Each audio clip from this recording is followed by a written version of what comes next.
We would like to thank you for supporting our show last March. It meant a lot for us.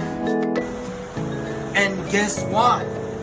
This December, we are going to have a rerun.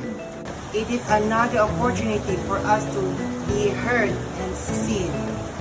To express our feelings And to show our message through our talents. We hope to inspire you with our show.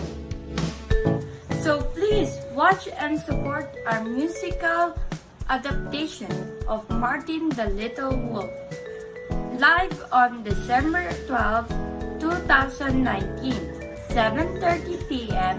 at the Music Museum. See you there!